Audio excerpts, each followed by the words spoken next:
Buenos días, profesores Oscar Rodríguez Bejarano y Andrea Álvarez Moreno. Mi compañero Gabriel Felipe Herrera y yo, Edgar Mauricio Rincón Castro, vamos a presentar la degradación del azul de metileno con hipoclorito de sodio.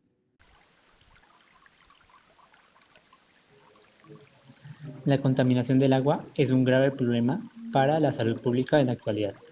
Los colorantes son de las principales sustancias que afectan la calidad del agua. El azul de metileno es uno de los más utilizados. Se encuentra presente en productos como tintes para cabello y es usado en la aplicación de color en papel, algodones, lanas y pieles de animales. Además, es tóxico, cancerígeno y no biodegradable y puede representar una grave amenaza para la salud humana y el medio ambiente. Este colorante posee características fototóxicas, puesto que produce oxígeno en estado activado, lo que lo hace ser considerado como un carcinógeno exógeno por oxidación de ADN. El azul de metileno causa varios riesgos para la salud humana, como dificultad respiratoria, trastornos abdominales, ceguera y trastornos digestivos y mentales. También causa náuseas, diarrea, vómitos, cianosis, shock, gastritis, ictericia, metahemoglobinemia, necrosis tisular y aumento de la frecuencia cardíaca, causando la muerte prematura de células en los tejidos e irritaciones de la piel y ojos. El azul de metileno es un colorante básico heterocíclico aromático, presentando un pico de absorbancia máximo en 664 nanómetros. Es altamente soluble en agua, es por ello que forma una solución estable con agua a temperatura ambiente. En solución tiene un color azul intenso, el cual es característico en su estado oxidado, mientras que para su forma reducida es incoloro. La pérdida de color se debe a la desaparición del grupo cromóforo. El grupo cromóforo del azul de metileno es el sistema conjugado nitrógeno-azufre en el heterociclo aromático central, mientras que el grupo auxocromo son grupos que contienen nitrógeno con pares de electrones solitarios en el anillo del benceno. Para la práctica se hizo el seguimiento de dos magnitudes, la temperatura y la intensidad de la luz. La temperatura fue medida utilizando la termocupla MAX 6675. Se usó la temperatura como una variable la cual cambiábamos para realizar la reacción en diferentes temperaturas y observar cómo variaba la velocidad de reacción con respecto a esta última. Mediante la intensidad de luz se pudo medir el avance de la reacción debido al cambio de color que sufre el azul de metileno en su degradación. Para esto se utilizó el módulo de luz BH1750. Las medidas de la intensidad de luz del módulo fueron utilizadas para obtener la absorbancia de la muestra mediante el logaritmo de la intensidad de la luz incidente, sistema sin azul de metileno, sobre la intensidad de luz transmitida, sistema con azul de metileno. El montaje experimental consistió en mezclar dos circuitos. El primero es para el sensor de temperatura, el cual fue MAX 6675.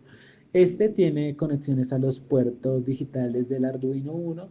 En este caso, no se utilizó la pantalla del LCD porque, digamos, los datos fueron recolectados en el transmisor de datos de Excel. Posteriormente, el segundo circuito es del sensor de luz BH1750, el cual puede medir intensidad de luz en luxes. Este tiene conexiones en los puertos analógicos. Con esto en mente, se mezclaron ambos circuitos para construir el montaje experimental. Ya con esto podemos realizar el diseño experimental. El módulo de luz va a estar conectado a los puertos analógicos y la termocupla va a estar conectada a los puertos digitales. Estos dos se unen. El sensor de luz va a estar en la pared del tubo de ensayo que vamos a utilizar como celda. En paralelo al sensor, al otro lado de la celda va a estar un LED con luz roja. La temperatura del tubo de ensayo se va a controlar sumergiéndolo en un baño de agua que va a tener una temperatura regulada. La termocupla va a estar sumergida midiendo la temperatura del medio. A continuación mostraremos el montaje usado para el proyecto.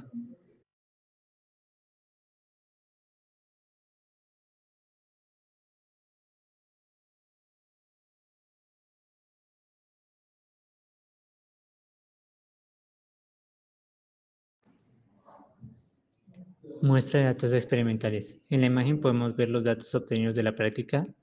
Al inicio vemos los valores mientras estamos intentando cuadrar el sistema y antes de agregar el azul de metileno. Cuando agregamos el azul de metileno, la intensidad cae y posteriormente se tiene un crecimiento constante hasta llegar al límite. Este límite indica que ya se degradó el azul de metileno. Ya con las ecuaciones de transmitancia y la relación entre la transmitancia y la absorbancia, se construyen las curvas de absorbancia en función del tiempo. Aquí podemos ver unos resultados obtenidos de 40 grados, 50 grados y 60 grados. Muy probablemente estas caídas súbitas pueden ser debidos a la evaporación del agua, lo cual hace que interfiere en el sensor y por tanto modifique su recorrido libre medio, lo cual pues afecta la absorción. También pueden ser debido a burbujas que se forman entre el hipoclorito y el azul de metileno. Debido a que la degradación del azul de metileno es muy compleja, eh, entonces se toma como un sistema de pseudo primer orden. Por tanto, ya con la concentración obtenida, se, se eligieron los mejores datos que tuvieran un buen comportamiento. Para cada temperatura se eligieron entre 100 a 300 grados, en donde estuviera bien comportada. Con esto se sacó el logaritmo de la concentración en función del tiempo. eh, y se linealizaron estos datos. Estos datos se les calculó el R cuadrado, la pendiente en este caso, según la ecuación linealizada de primer orden, sería la constante velocidad. Por lo tanto,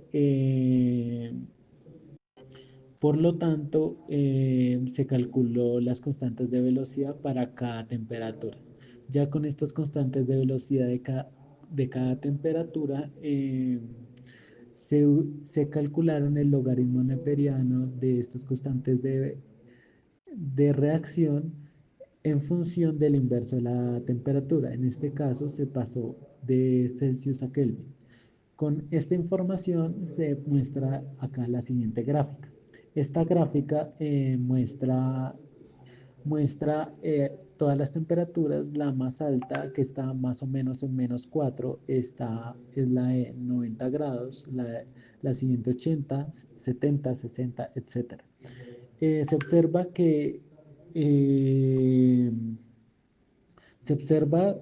la de 70 grados está alejada de la curva, lo cual indica que puede ser que ha habido artefactos en medio de los espejos. Esto nos da una pendiente de 9542.2. Si se multiplica por 8.314, entonces se obtiene la energía de activación. La energía de activación es, eh, es de 79.3 kilojoules, lo cual está en el mismo orden de magnitud de algunos artículos ya reportados. Por lo tanto, muy probablemente esa sea la energía de activación utilizando hipoclorito de sodio. Con respecto al sketch, primero en el sketch se agregan unas librerías para que funcione bien el sistema. Posteriormente se definen unos pines para la parte digital, esto es para el sensor de temperatura. Sigue el void setup, que elige un serial de 9600. Se inicia el luxómetro y se definen cómo van a funcionar los pines de los puertos del Arduino Uno para el sensor de temperatura. Posteriormente en el bootloop se utilizan como datos floats, tanto para la temperatura como el lux, y se imprimen en el serial print, en el monitor. Cabe mencionar que en el void setup también indican que estos datos van a expresarse en columnas. O sea, una columna, la primera columna para temperatura y la segunda columna para luz. Posteriormente, después del void setup y el void loop, siguen una información relevante que es para ver cómo se activa el sensor de temperatura, que lea cada 16 bits, que verifiquen que el sistema esté conectado y por último que de cada 0.25 la medida para que sea una medida discreta.